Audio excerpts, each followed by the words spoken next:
Olá pessoal, tudo bem? Vamos discutir aqui um pouco de geopolítica para a prova da Federal do Paraná e com uma possível questão para o Enem.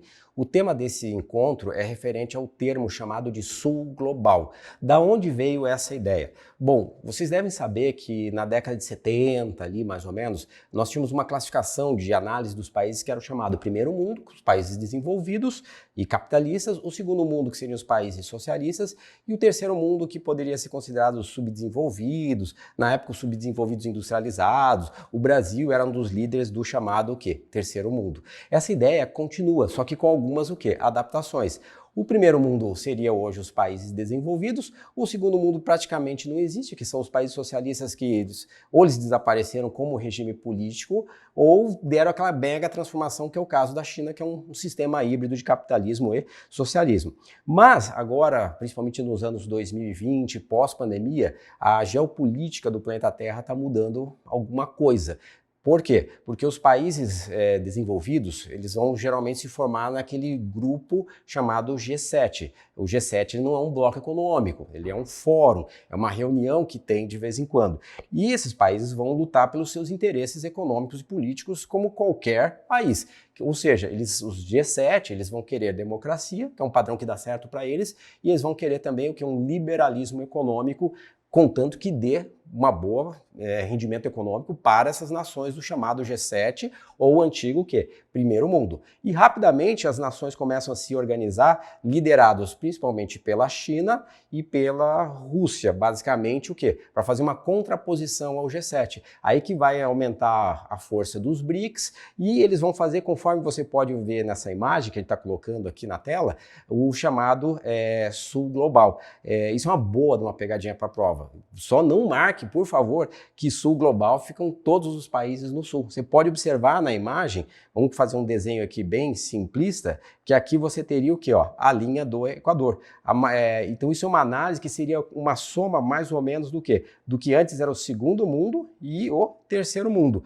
E ficou meio que associado que os países mais pobres, emergentes, subdesenvolvidos, não importa o nome que venha aparecer na tua prova, ficariam assim abaixo dos países desenvolvidos no hemisfério norte. Também, às vezes, eles podem perguntar sobre a Austrália, né? Geograficamente, fisicamente, a Austrália está no hemisfério sul, mas ele tem uma economia parecida dos países do hemisfério norte, ou seja, o que é desenvolvido. E uma tendência que a gente vai começar a ver em prova é que eles vão discutir o quê? Enquanto os países do G7, os desenvolvidos, eles têm uma força bélica muito intensa na questão do Conselho de Segurança da ONU e eles têm uma força econômica muito intensa também no chamado FMI, que é o que libera dinheiro para empréstimos para países que estão em crise, eles também têm uma força naquela organização chamada OCDE, Organização de Cooperação e Desenvolvimento Econômico. Então a tendência agora é os países chamados antigos terceiro mundo,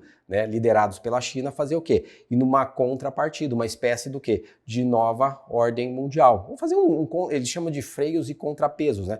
Para não deixar o capitalismo, os países capitalistas desenvolvidos ficarem sozinhos, mandando, impondo as nossas políticas e tudo mais. Então isso é uma tendência. Espera-se que não gere um conflito bélico, militar, no futuro entre esses dois. Outra análise interessante que você pode destacar para os vestibulares é que essa parte que você está vendo em laranja no mapa, que vai ser o tal da Norte global, vai ser os líderes do que em pesquisa científica e recebimento de royalties tecnológicos, e os líderes de IDH são os líderes também o que? De renda per capita e assim por diante. Só que na contraposição, o famoso Sul Global, que ali está numa cor meio salmão, são os líderes o que? De recursos naturais. Então você pega o Brasil, é o celeiro agrícola do planeta Terra. O Oriente Médio, junto com a Venezuela, você tem a grande produção do que? De energia do mundo por causa do petróleo. A África e a América do Sul, os recursos minerais, mineralógicos, e o próprio Brasil com a quantidade de água que vai ser uma grande matéria-prima